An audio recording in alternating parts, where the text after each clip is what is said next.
નમસ્કાર, ડીટીવી ન્યૂઝમાં આપ સૌનું સ્વાગત છે। દાહોદ સાયબર ક્રાઇમ પોલીસની સફળતા, રિમોવા એપ ફ્રોડમાં આરોપી ઝડપાયો। દાહોદ જિલ્લાની સાયબર ક્રાઇમ પોલીસ દ્વારા રિમોવા નામની બનાવટી એપ્લિકેશન દ્વારા છેતરપિંડીના આરોપી લક્ષ્મણ પરમારને સુરતમાંથી ઝડપી પાડવામાં આવ્યો છે। આ કેસમાં ફરિયાદી સાથે ₹29,15,899ની છેતરપિંડી કરવામાં આવી હતી।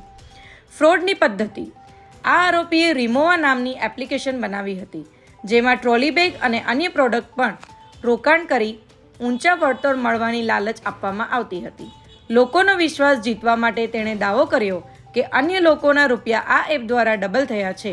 લોકોને આકર્ષવા માટે બજાર કરતાં ઘણા વધુ પ્રોફિટ દર્શાવતો ડેટા એ એપમાં અપલોડ કરતો હતો। ફરિયાદીના મોબાઈલમાં આ એપ્લિકેશન બનાવી અને રોકાણ કરવા જણાવ્યું। જ્યારે ફરિયાદી અને સાહિત્ય વિશ્વાસમાં આવી રોકાણ કર્યું ત્યારે આરોપીઓએ તેમની રકમ પરત કર્યા વિના એપ્લિકેશન બંધ કરી દીધી અને અલગ અલગ બેંક ખાતામાં ટ્રાન્સફર કરી છેતરપિંડી કરી। પોલીસની ઝડપી કાર્યવાહી: ફરિયાદી દ્વારા દાહોદ સાયબર ક્રાઇમ પોલીસ સ્ટેશનમાં જાણ થતાં પોલીસ ઇન્સ્પેક્ટર ડીડી પઢિયારના માર્ગદર્શન હેઠળ RA પટેલ સાહેબ અને NN પરમાર સાહેબની ટીમે ઊંડાણપૂર્વક તપાસ શરૂ કરી।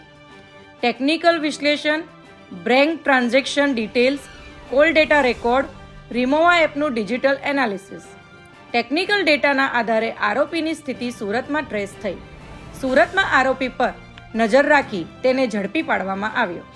આરોપીનું કબૂલાત: જેમણે જણાવ્યું કે તેઓએ રિમોવા એપ દ્વારા અનેક લોકોને ટ્રોલી બેગ સ્કીમમાં રોકાણ કરાવ્યું હતું, પરંતુ પૂરતો નફો ન આપીને પૈસા પોતાને જ ટ્રાન્સફર કરી લીધા હતા। અગાઉના ગુનાહિત કૃત્યોની તપાસ: આરોપી પર અન્ય જૂના કિસ્સાઓમાં પણ સંડોવણીની શક્યતા છે। પોલીસે આ મામલે વધુ પૂછપરછ માટે નામદાર કોર્ટ પાસેથી 1 દિવસના રિમાન્ડ મેળવી લીધા છે। દાહોદ જિલ્લા પોલીસની કારગુજારી: દાહોદ જિલ્લા પોલીસ વડાના માર્ગદર્શન હેઠળ સાયબર ક્રાઇમ ટીમ ફ્રોડ કેસો ઉકેલવામાં અને નાસતા આરોપીઓને પકડવામાં સફળ રહી છે। પ્રોહિબિશન, જુગારવાળા કિસ્સાઓ, આર્થિક છેતરપિંડી, આ કામગીરીએ સાબિત કરી છે કે દાહોદ પોલીસ સાયબર ક્રાઇમ માટે દરેક સ્તરે સજાગ છે। જાગૃતિ સંદેશ: હંમેશા ઓનલાઈન ટ્રાન્ઝેક્શન કરતી વખતે સાવચેત રહો અને આકર્ષક લાલચોથી દૂર રહો। એપ્લિકેશન અથવા સ્કીમ ચકાસ્યા વગર પૈસા રોકવાનું ટાળવું જોઈએ।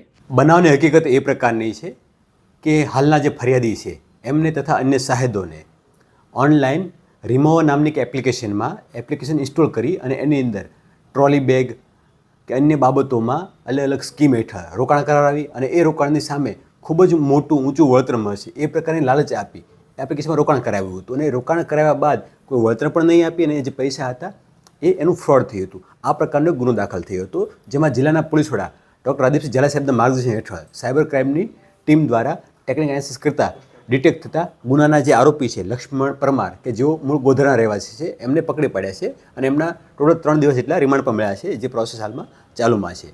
આના થકી હું લોકોને એ પણ અપીલ કરવા માગું છું કે આ પ્રકારની એક અન્ય એપ પણ આવે છે, RC એપ નામ છે એમનું, જેમાં પણ આ પ્રકારે અલગ અલગ જે સ્કીમો છે, અલગ અલગ વસ્તુઓ છે, જેમાં રોકાણ કરાવવાની લાલચ આપી તમને ટૂંકા ગાળામાં વધુ વળતર આપવા લાલચ આપે છે અને પછી પૈસાનું ફ્રોડ થતું હોય છે।